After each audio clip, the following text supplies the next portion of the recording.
let's talk about another group of publicly paid individuals apparently being lazy as well. Oh, it's me and my colleagues in Parliament. Apparently, Parliament is doing no work. No, I'm not sure I accept this, but Matthew, you can probably give a fair review on this. Well, I mean, look, it's not a case of opinion, it's a case of fact. This is a zombie parliament. Parliamentary hours are so short because the government's not putting through any legislation. It's not... I mean, obviously, to be fair to MPs, they do work hard in their constituencies of all parties, especially with an election coming around.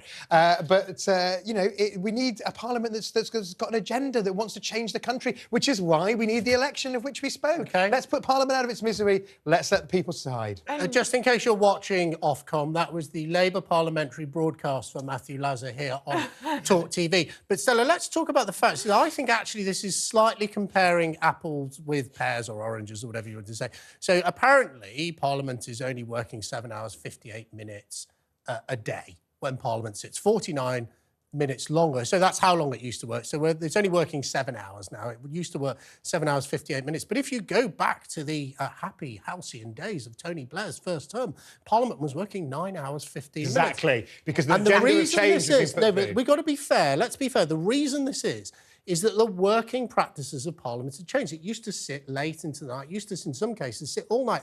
I think it was much better then.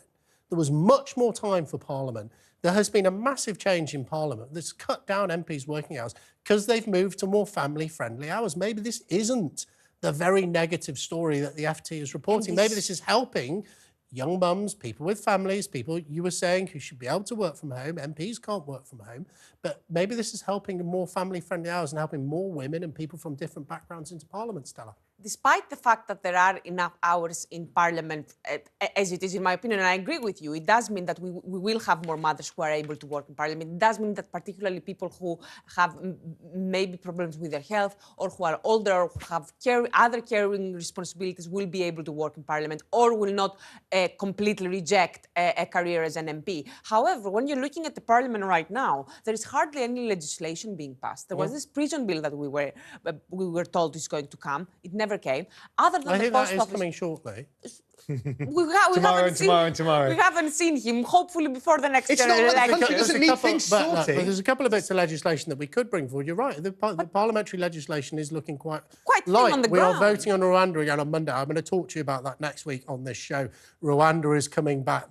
The parliamentary Completely timetable, that not could once, but make probably no twice next difference. week. But let me put this to you, Matthew, and then we've got to move on. Two bills that the government could bring forward, and in my view should, is we heard from the Prime Minister in his conference speech that he wants to ban smoking. Everyone currently at the age of 14 would never, ever in their life be able to buy cigarettes legally in this country. That's something the Prime Minister feels passionately about. I want the Prime Minister to bring it to Parliament because I want to have the opportunity to vote against it because it is complete and utter nonsense and something we absolutely shouldn't be doing. And the second thing he said in the same speech that he wants to do is get rid of A-levels. So why, if Parliament isn't busy, are those measures not being brought forward, Matthew? It's a very quick answer, quite, and it's just a sign of the sclerosis. That's not an answer, that's a comment. Well, no, I mean, why aren't they being brought forward? Because the government's completely chaotic and because it's incompetent. And if, look, you can't make promises and then not deliver on them. And that just increases cynicism in politics. It's very clear that literally everyone in the Conservative Party is spending all of their time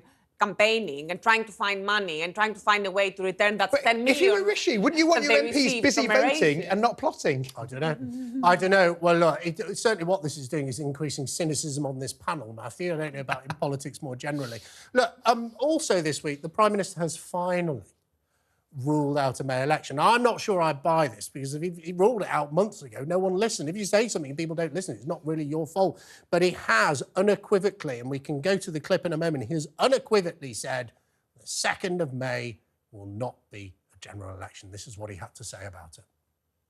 In 7 weeks' time, we have local elections, including in Gloucester, where I was talking to them today. We have Police and Crime Commissioner elections, and we have mayoral elections. You know, I'm squarely focused on those because they're important, and there's not going to be a general election on that day. But when there is a general election, actually what matters is the choice of that election, and people can stick... It's November? Well, apparently it's November. I don't know. We just got that. I actually want to know when it is.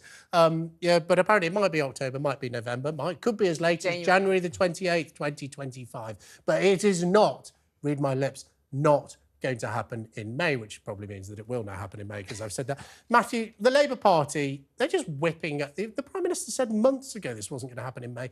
Why is the Labour Party being whipping up this? Well, it's not being whipping it up because you know. I mean, it's their job. It's their job, and we have this ludicrous system where the Prime Minister gets to decide. We did briefly have fixed-term parliaments. Well, do you think the Labour Party will reintroduce that? Well, if we do, we should have 4-year terms, because I think 5-year terms are... I'm half Australian, and Australia has compulsory voting and fixed elections every 3 years. Now, I think that's a little bit harsh because it's basically a constant campaign and you can't get things done. But the idea that you could go on for 5 years and 6 weeks or whatever it is because of the timing with Christmas into 2025 is nonsense. So I'm actually in favour of fixed-term parliaments of 4 years. OK, but Stella, would you accept that this speculation is bad for the economy? Because what we need is certainty. So it's been discounted now, I think, for about 6 months.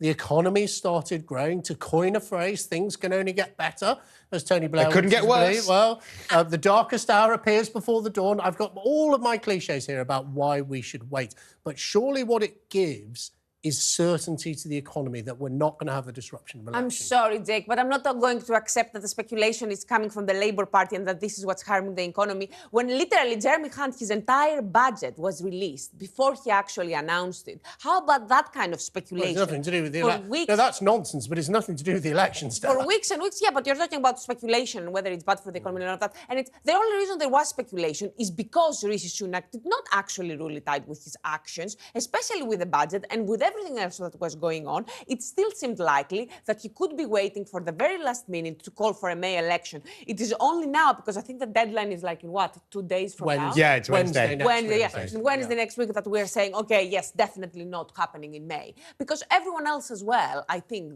they could tell that MPs were itching. Well, now the big question is, will Rishi still be there when the election comes if the elections that are happening in May prove disastrous for him and his party? Well, we'll have to wait and see. Matthew Laza has got some inside information there. What I would say about this is that it's clear to me that the British electorate is lining up to give my party, the Conservative Party, a bit of a punishment beating in May. I feel really sorry for all my friends and colleagues who are Conservative councillors fighting those elections. They're going to be a tough set of elections.